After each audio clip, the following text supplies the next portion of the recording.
So, once again, we welcome Rebecca DeGarmeaux into our midst. Yesterday, she gave us a very interesting presentation on the life and influence of Katie Luther in the Reformation era. Today, she's going to speak about the ELS Ottesen Museum, which she directs, and we look forward very much to the information and the images that she will be sharing with us. So, Becky, please come forward.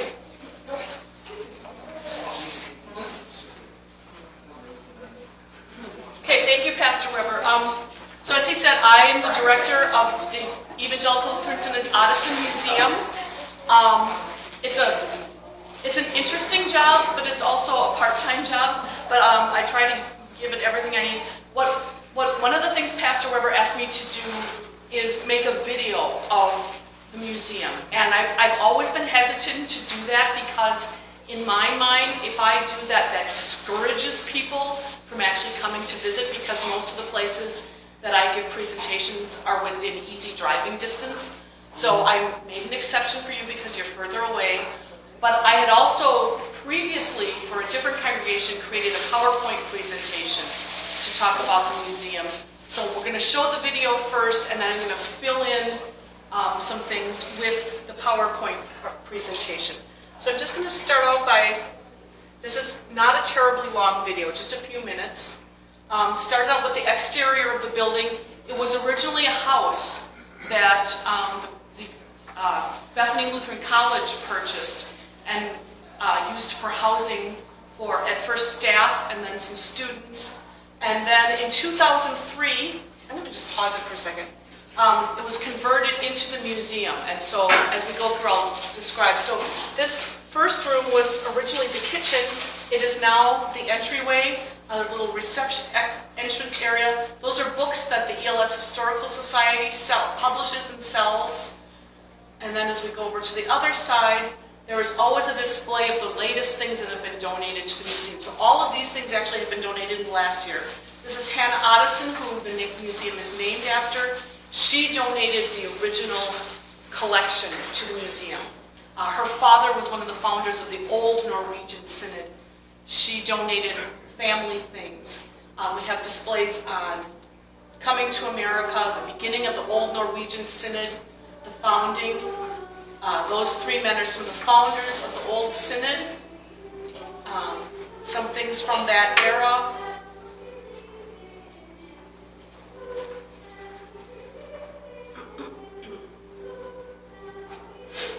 And there are many household things in the museum. Most of these came from Hannah Ottesen's house, and they originally belonged to her parents. She was the executor of their will, and so she ended up, because she was a spinster, she ended up with the house and all the furnishings. And then we move into a section about the reorganization of the Synod in 1917. After there was a large merger of Norwegian Lutheran church bodies, and the group that is now the ELS stayed out of that merger. And so the reorganization happened in 1917. Foreign missions have always been very important. We heard a lot about that from Pastor Hein yesterday. So I try to have at least one artifact from each of our foreign mission fields on display at all times. It's actually been tweaked since this, but a lot of those things are still there. Mask from Nigeria. Home missions have also always been very important for the ELS, including one special one that you might recognize. Bethany Lutheran College was purchased by the ELS in 1927. It was actually started as a ladies' college in 1911 by an association of members of the Synodical Conference. When they could no longer afford it, the ELS bought it and turned it into a co-ed junior college, and now it is a baccalaureate granting institution, and we have our first master's degree program now. And then we have things from congregations that unfortunately have had to fold. That's a traditional kneeler that is part of the Rite One service in ELH. And a section on education and youth, especially Christian day schools, on the seminary. And then we have a display of pictures of all the seminarians who have graduated from our seminary, including one that you might recognize because, yeah, okay. Fellow fellowship. So this is about the Synodical Conference especially, but then after the break of the Synodical Conference, the Confessional Evangelical Lutheran Conference. Synod conventions have always been a very big part of Synod life. We have one every single year, which is unusual. And all of our presidents, starting at Bukarstedt and down to President Obenberger.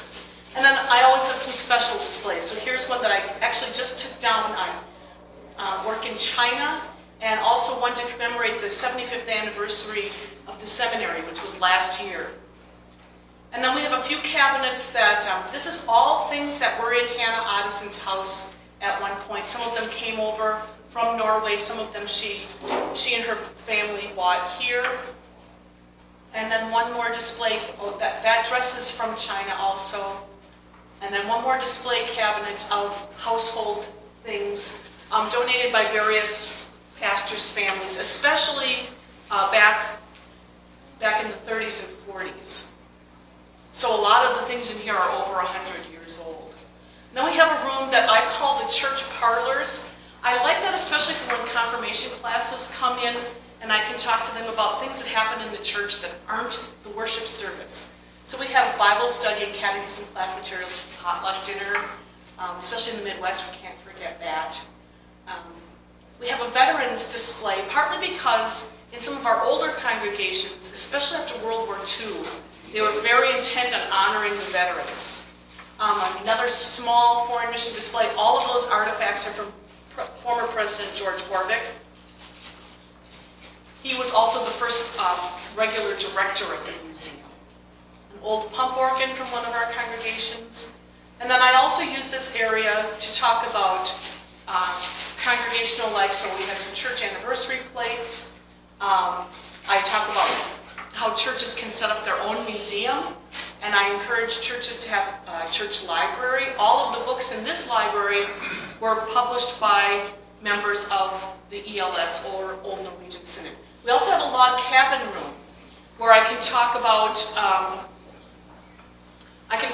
what it was like for the immigrants when they first came to this country, what their home life was like, what their worship life was like. And it's about the size of a cabin that they would have built. The room just kind of worked out that way. So it's really nice for that. And we've got some very Norwegian artifacts. That trunk actually came from Norway. Those round boxes, you can't see them very well in this picture. They're special Norwegian boxes called tinas, and one museum director I heard describe them as Norwegian Tupperware. So, and some household items. This is Pastor Ulrich Wilhelm Koren and his wife Elizabeth. They actually lived in a cabin this size when they first came to this country with another couple and their 2 children. So imagine all 4 of these people living in this small room. So we welcome you to the ELS Ottesen Museum. And that is rosemaling, which is very typical Norwegian artwork. That piece was designed especially for the museum. So next we're going to switch to, there we go.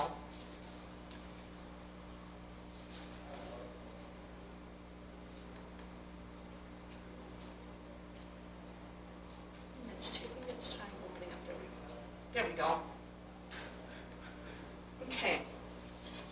So this is, I took that video, there was one warm day in the midst of snow. This is what it looks like in the summer a little bit more, although we are not currently flying a Norwegian flag. It became too much of an issue. They wear out fairly quickly. But if you can see, I'm going to use this. Oh, it doesn't show up on here. Okay.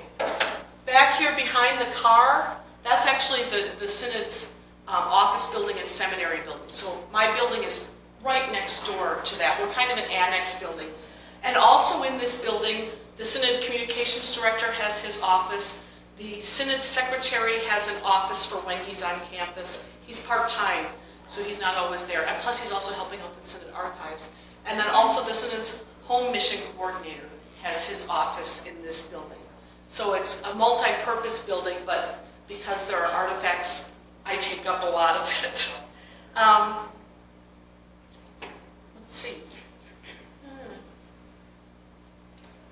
There we go. Okay, like I said, it's named after Hannah Ottesen. Her father Jakob Ottesen was ordained in Norway and immediately came to the United States and was one of the head pastors of the Old Norwegian Synod. She had siblings. She outlived all of them, so she became the executor of his will, and because she was a spinster, like I said, she inherited the house and furnishings, and then when she died, even though she never joined the reorganized synod, she donated all of the household things to what is now the ELS. She was often seen at Synod Convention, though she was never a member. This was their house in Decorah. This is what, on the left is what it looked like in 1900. On the right is what it looks like currently. So you can see they modernized it maybe a little bit too much, but that was fairly common in the 60s and 70s. So, and of course there are many interesting artifacts from the Ottesen family. Pastor Ottesen, in order to, because his pay wasn't the same the way it is now, he also farmed a little bit, so there's some farming implements, some Norwegian things, and of course his shotgun, which is in the museum. That was donated to the museum shortly after it was put into its current building. The museum was, the original artifacts were actually donated in 1931. They didn't make it to Mankato for another 10 years. And then they moved around to various places on the Bethany campus until 2003 when this building was put together. If Pastor Weber has never given you the history of the Norwegian, or the ELS, it actually starts back in Norway with immigrants who came here. They came for economic reasons. When you live in a country that's all mountains and water, and only the oldest son can inherit the farmland, and you start to run out of land, you look for other options, and so that's why they came to this country. And for the most part, they settled, well, the first group came and settled in northern Illinois. And unfortunately, because there were no Lutheran pastors in that area, they started to become Methodist and Baptist. So when the next group came, they came and visited their friends and families and said, we want to be Lutheran. So they moved north into Wisconsin and started having services there. At first, what they would do is, many of the immigrants brought either devotion books or sermon books with them. And one of the men in the community would read a sermon on Sundays. They did not have full-blown services because they did not have pastors. They understood the office of the ministry. But, and so they went for years without the Lord's Supper. They also were not comfortable with lay baptisms. And so many children went unbaptized for a long time. So when the first pastor started coming over, this was, in fact, this pastor here, J.W.C. Dietrichson, had the first worship service conducted by a Norwegian pastor in the United States, and his text was from the Psalms that says, "Can God furnish a table in the wilderness?" And here now they had the Lord's Supper for the first time. So God was providing that table in the wilderness for them. And the synod was formally organized in 1853. And by this time, more and more pastors were coming in. So we have Pastor Ottesen, Pastor Corin, and Pastor Price, who were kind of the three fathers, in some sense, of the Old Norwegian Synod. And then maybe sometime you can have Pastor Weber give you a Bible class on the election controversy and what damage that did to the church, because that really hurt the Norwegian Synod especially. 1/3 of the congregations and pastors and members left the Synod. And then there was a movement to reorganize all of the Norwegian Lutheran churches into one big church body. That happened in 1917, but there were still problems with the election controversy involved in that. So that's why these 13 pastors and several congregations stayed out of the merger and formed what we now know as the Evangelical Lutheran Synod. 13 doesn't seem like very many, but what happened is There were some pastors who were leery about joining because they just weren't sure where it was going to go. There were some pastors who thought, maybe we can help this new merger back into a better direction. When all of those things weren't falling into place the way they wanted, the synod quickly grew, actually. So it didn't stay small very long. And of course, like I talked about, foreign missions. And so Peru was our first, so for many, many years, we worked with the Synodical Conference. And so some of our first missionaries were connected with Synodical Conference mission work. And then for the 50th anniversary of the Synod in 1967, 1968 is when we sent our first missionaries to Peru.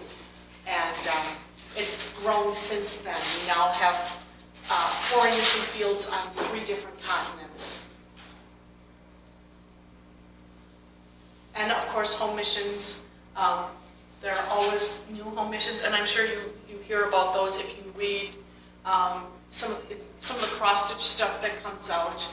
And I'm sure now that Pastor Kirkow is the new home mission coordinator, I'm sure he'll try to make the rounds. I know he's already busy doing that. So, in fact, we're going to be waving to each other in the sky because I'm flying back on Wednesday and he's heading out from Mankato on Wednesday. So, and Bethany Lutheran College, of course, is the college of the Synod. It's actually a huge blessing to the Synod because it gives us a central home and also an identity.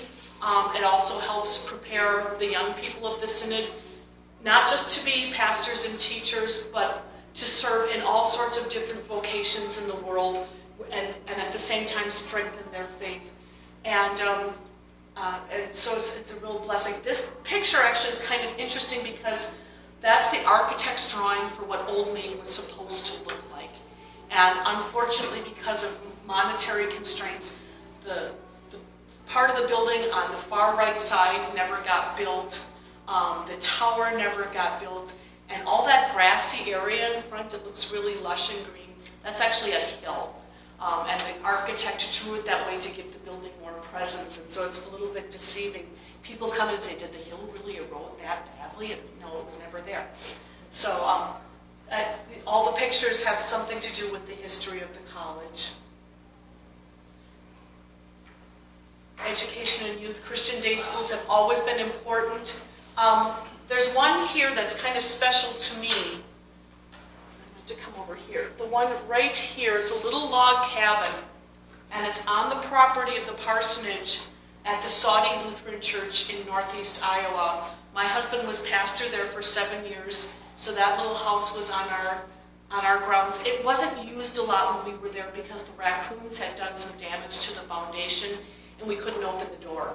But they've since cleaned it up, fixed it up, and they often use it for the kindergartners for VBS. So it does get used by the congregation again. But it was originally built because the pastor who was there at the time, H.M. Chernobyl, lost his wife in childbirth, and he had several other children. So he called in his sister Bertha, and she became, she was already the kids' aunt, she became their nanny, and then she also became, they hired a school teacher, and so I call this the first homeschool in the ELS. And actually the pastor who is there now is homeschooling, so we've come full circle. And of course the seminary, for many, many years we sent, the Synod sent men either to St. Louis when we were in fellowship with the Missouri Synod, or to Wisconsin for the Wisconsin Synod Seminary. Then we developed our own seminary, and like I said, that is now celebrating its 75th anniversary. And the current president has announced his retirement, so we are now in the process of calling a new seminary president. So we don't know who that next man will be yet, but we'll see.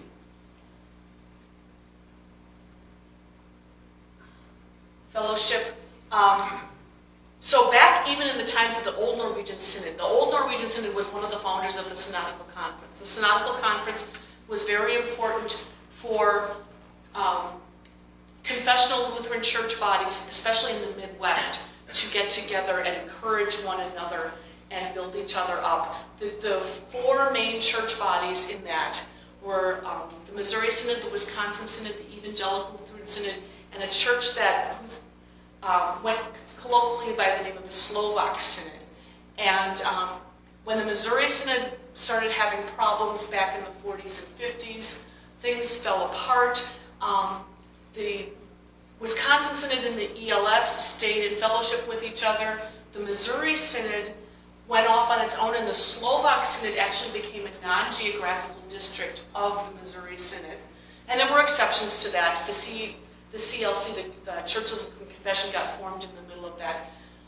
And so that was really, even though it was an important thing to do, it was also a sad thing in many ways, because families were hurt, friendships were hurt, that community was hurt. In order to make up for some of that, the Wisconsin Synod and ELS started having meetings of some of their top officials every couple of years, and that is still going on.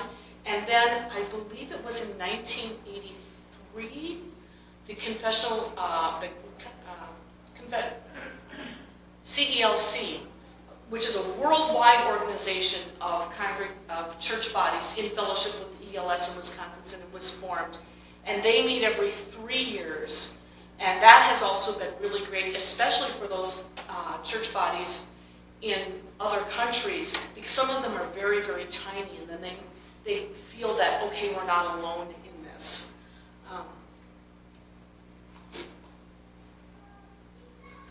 Conventions I talk about being very important. I grew up Wisconsin Synod. They have their conventions every other year. I went to one Wisconsin Synod convention growing up. It was a half hour away from where we lived, and my dad thought it'd be good for us to go. So we just went and sat in the bleachers in Watertown, Wisconsin one day and watched the proceedings. Now I get to go to Synod Convention every year as a member of the ELS, and even though I didn't grow up in the ELS, it's like a family reunion. I get to see some of the same people every year. I get to meet new people every year.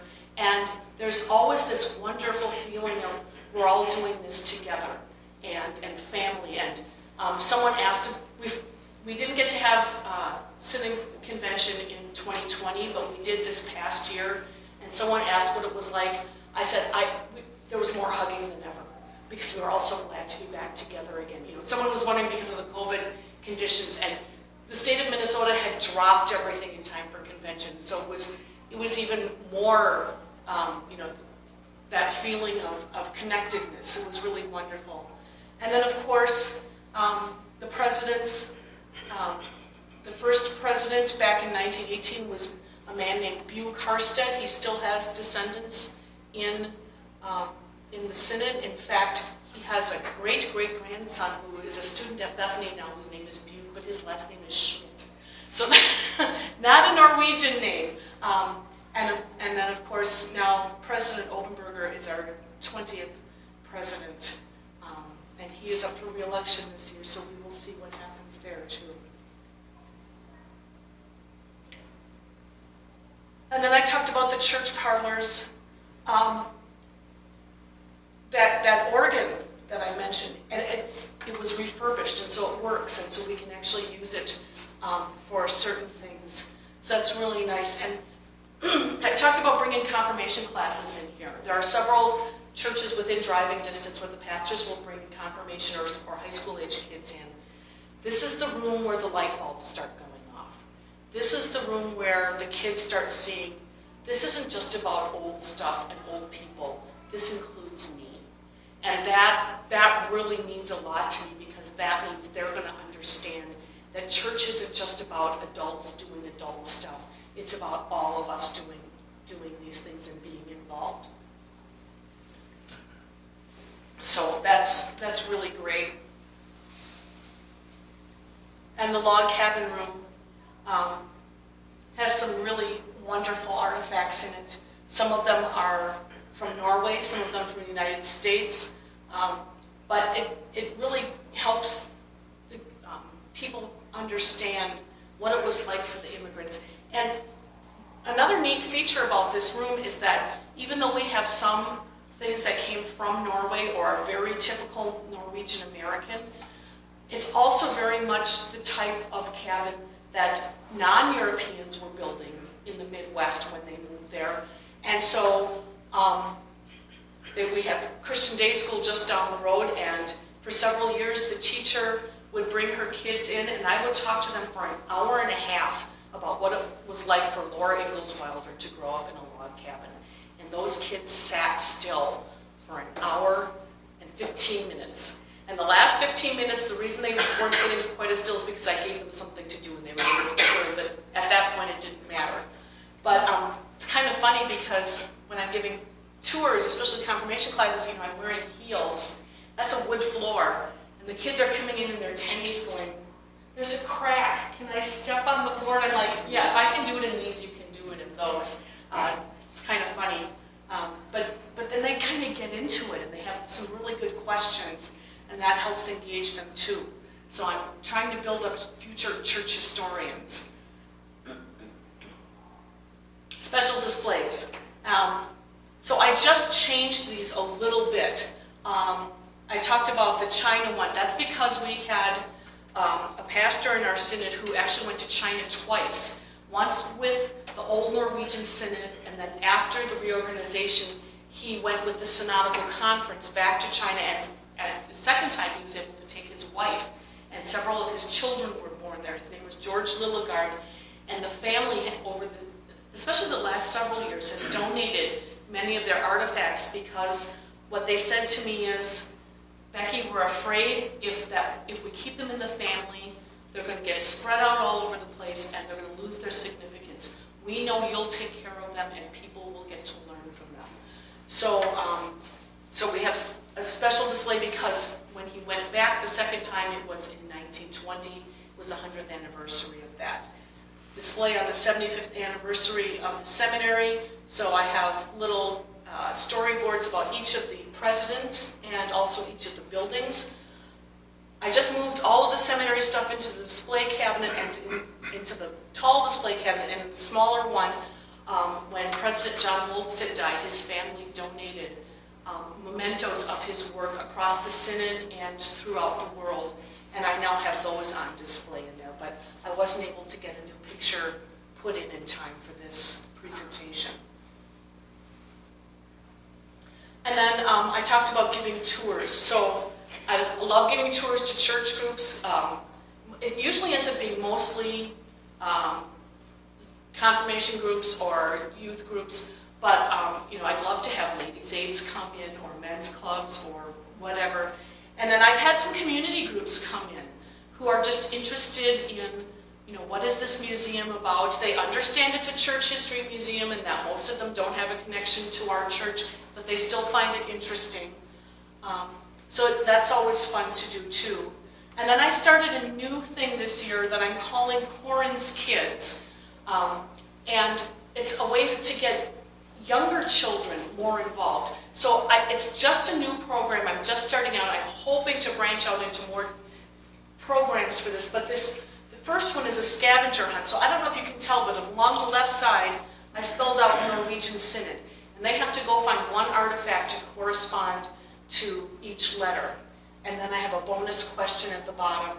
I had some homeschoolers come in during Synod Convention this past year and try it out to get feedback, and they all really enjoyed it. They just thought it was really cool, and they were finding all sorts of neat things that I'm like, oh yeah, that's right, that is in there. So to get to see it from a different perspective for me too. So I'm hoping that I can stir up some more interest in this and get more kids in. I'm planning on really making a push for this for Synod Convention again next year, because I know the moms who bring young kids are always looking for things to do. So, and then I do presentations. So when I go back home in a couple weeks, I give a presentation to the seminary students every year. I have got a rotation of 3 different topics because they're for 3 years. I also speak to the education majors at Bethany who are planning on getting their synod certification. I really encourage them to teach church history and synod history in their classrooms. To elementary students, I've talked a little about that, church groups, community groups. I also go out like this and talk. Sometimes it's like this, or I'm just talking about the museum. I also have other presentations. This is a handbook that I put together with the help of the Synod's Committee on Archives and History. And one of the things that I do in my job is really encourage congregations to preserve their own heritage in place. First, sometimes a pastor will contact me and say, well, we've got such and such, do you want it?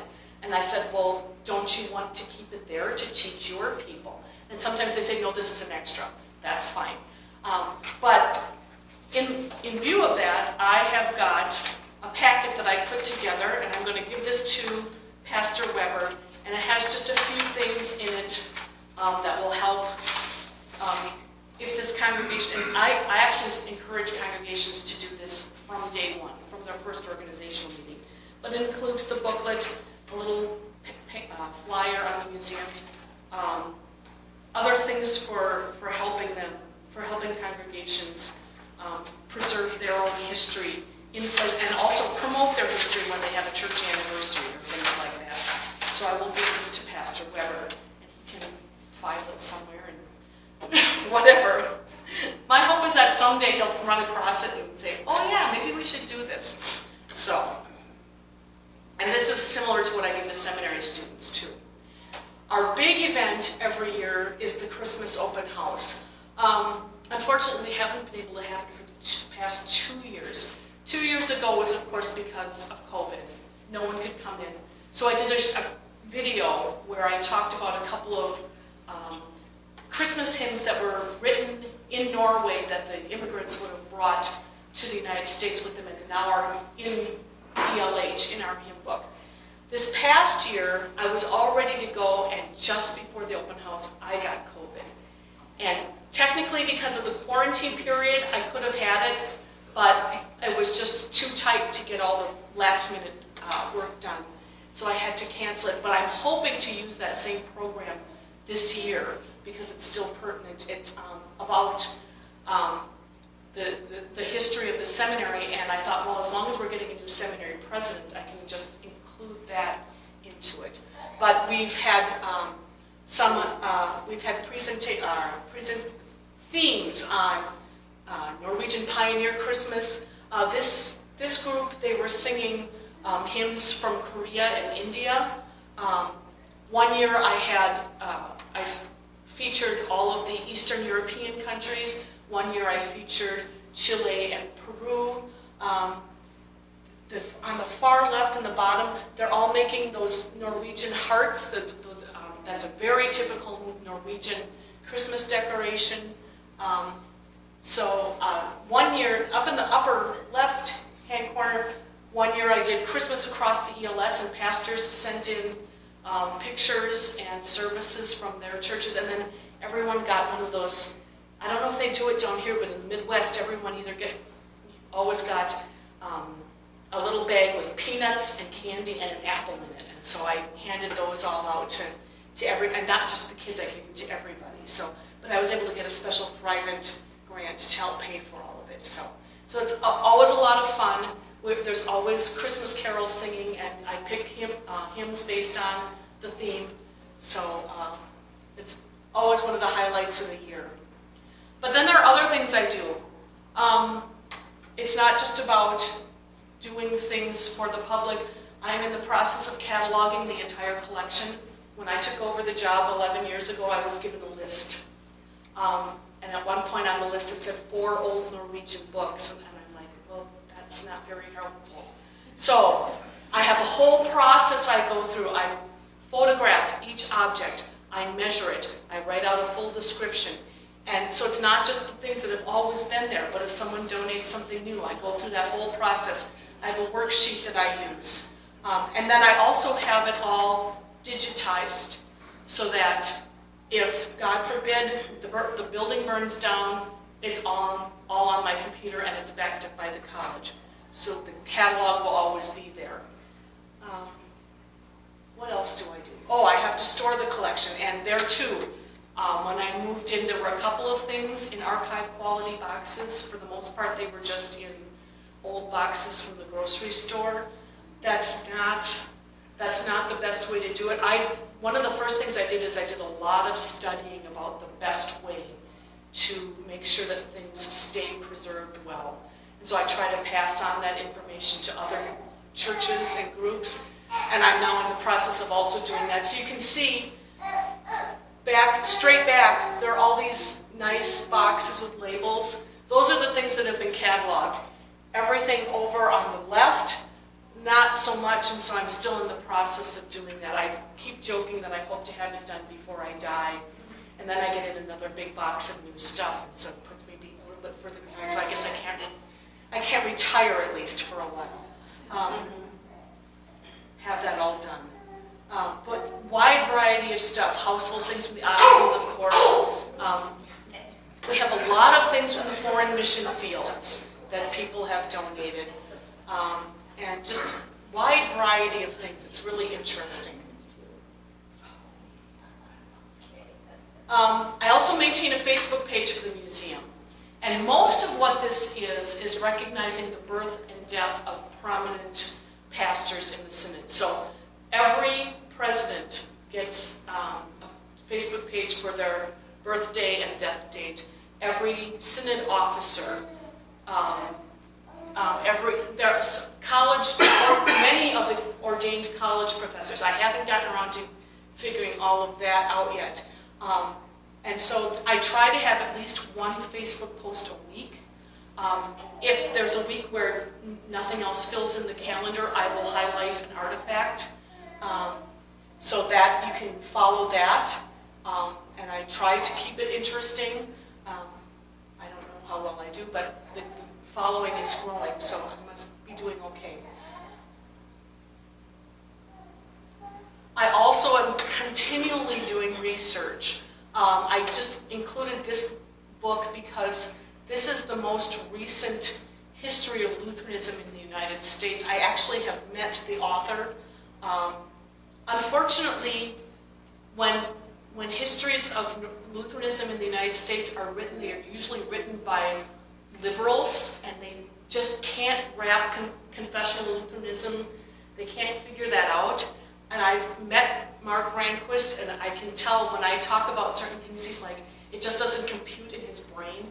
But he actually tries to be very, very fair to all Lutheran church bodies, and so it's a pretty good book. But right now I'm going back and rereading some of the histories of our synod so that I keep that fresh, so that when I'm giving presentations, if there's a question, I can hopefully answer it for people. And then, of course, it's your museum. It's not just Mankato's museum. So if you are ever in the Mankato area, please look me up. I have limited hours, but I'm willing to come in off hours to accommodate other people's schedules. I just have limited specific office hours. So it's your synod, it's your museum because you're part of the Evangelical Lutheran Synod, and I try to cover many, many aspects of the synod, not just 100 years ago, but things that are going on now too. That's one of the things I do on the Facebook page too. If there's a church having a major anniversary, I will make note of that. So, are there any questions? Yes. You said that teenagers like going into the parlor room, and then they also like the log cabin room. What about those parlor room interest them? Well, it's like makes them feel like they belong to the church too. Because that's where they start to realize that, oh yeah, I do go to church more than for just going to a worship service. I go to catechism class. I used to go to Sunday school. We sometimes go to church dinners, and so they feel more a part of the that it's more than just all about a worship service. That it's part of more of their life than just that. And so they start realizing, yeah, church is part of my regular life, not just on Sunday.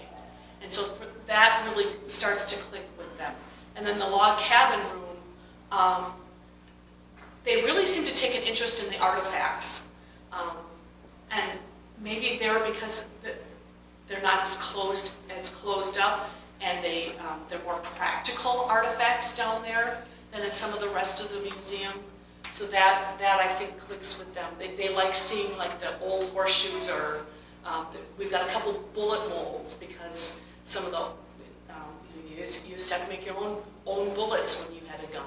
So they just find some of those things fascinating, and they had things they hadn't thought of before. So, Marta. With you using like Korean and Indian hymns, it sounds like you're trying to also show that you can come from any country in the world and be Lutheran. It's not about being Norwegian, it's about, Right. I don't know. Yeah, and that's one of the balances I have to deal with, because there are some people, especially some of the older Norwegian, very strongly Norwegian members, who will come to me and say, well, I've got this old Norwegian thing, do you want it for the museum? And I'll say, but what does it have to do with the history of the synod? And they'll say, well, it's Norwegian. One of the things I emphasize is that, yes, the people who founded the synod were Norwegian, but they did not found it in Norway. They founded it in the United States. And so it is a United States church body. And yes, that Norwegian heritage is really important. It helps shape the synod in many, many ways, but it's not just a synod for Norwegians. I'm full-blood German, and I'm running this museum, and so I joke about, well, they read it in German to show them their own history. But actually, there's something to that too. Sometimes, if it's your own history, you're looking at it just this way, and that's because that's not necessarily bad, but then it's good to have someone else say, oh, but look at this, and you're like, oh yeah. So it's good to have those different perspectives too, yeah. Anyone else? Yeah. Do you have an example of an old organ that they had originally used in the churches, the museum? Yeah, there was a pump organ. I'm going to do it this way to get back to it, because Oh, I missed it then. yeah, it's in the church parlors. Is that it? Nope. It's further down. Does it still work? Yes, Oh. Can it be played? Did you use something played? we have played it, especially for the Christmas open houses. One of the last groups of young people that came in, one of the girls, the teacher said, she's a really good pianist, let her try. And so I showed her, you have to pump the pedals with your feet. And so I showed her how to do that. And I pulled out a couple stops for her. And we always have a hymn book on the rack. And so she played something for us. And so then, there too, that's another way. Oh, maybe I can use this talent in church someday. So, but yeah, it is working. It is the person, it was originally in the church in Manchester, Minnesota, where Pastor Lepak will be going. And when they got a different organ in the 50s, one of the members bought it from the pump organ from the church and moved it to her house. And just a few years ago, when she was downsizing, she donated it back to the museum. But in the meantime, she had it all refurbished and in working order. So we didn't have to do anything with it once it came. It was already ready to go. So.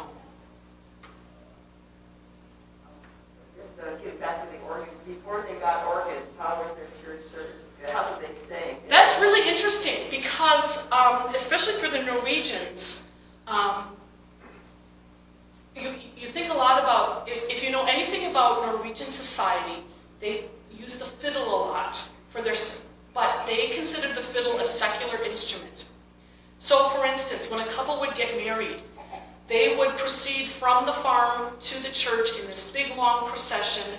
The bride and groom would be on horses, they'd be wearing beautiful clothes, the bride would usually be wearing a crown, and they'd be accompanied by fiddlers the whole way until the front door of the church. And the fiddles were not allowed in the church building because they were a secular instrument. They would often have organs in Norway. When a church would be founded here, sometimes they would just sing. But they had an instrument that's really unique to Scandinavia called the psalmodican, and it was designed especially for church services. It has the word psalm at the beginning of It's a one-stringed instrument, played with a bow, so you think it's like a violin, but it lays flat on a table, and it has the frets like a violin, and you push down your finger to get the different notes as you know. So you push this finger to get a C, you push this here to get an E, and you bow, and that would lead the singing. And there are books designed to help the player play along, kind of, with the music book.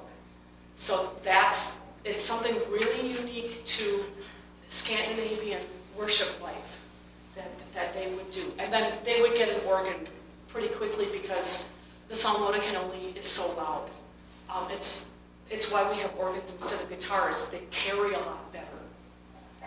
They carry the sound of and so the congregation can hear them better. You have one of those psalmodians? Yes, I actually do. Yeah, it's actually sitting on the organ, but in this picture you can't see it because it's just off the picture. So, yeah. All right. Maybe I missed this, but do you do anything with public school groups, like This is History, come see? Or No, I'm kind of under the radar of the public schools, and actually right now they're not doing a lot of field trips. It's been talked about, but then on the other hand, there are so, it's a little bit harder to do, and maybe at some point we could do that. But when you think, like, how many third graders are there in Mankato? If they would all come in, even if they're all spread out by classroom, I'd be spending a lot of time doing that. So, yeah, we're kind of, I have worked with the people in the Blue Earth County Historical Society. They know about me. They know what we're doing. They've been very, very supportive, very, very helpful. But even they aren't bringing in classrooms right now. And so actually that location makes much more sense for the public schools because they cover local history. Really all I have for, it's because our focus is much more narrow, our audience is automatically going to be more narrow. And that's okay. We're serving the purpose that we're trying to fulfill. Maybe somewhere down the line there will be someone who will have all sorts of new ideas to bring in a wider variety of people. Everyone has their different skill sets. So if you have some ideas, I'm always I'm always open for more ideas. So, anything else? Well, thank you for inviting me down here. This is my first trip to Arizona. So my husband and I, when we first got married, we took a map and we marked off who had been in what state, and I've always been at least 1 or 2 states ahead of him. So now I've got another one because he hasn't been here. So thank you very much. Thank you very much.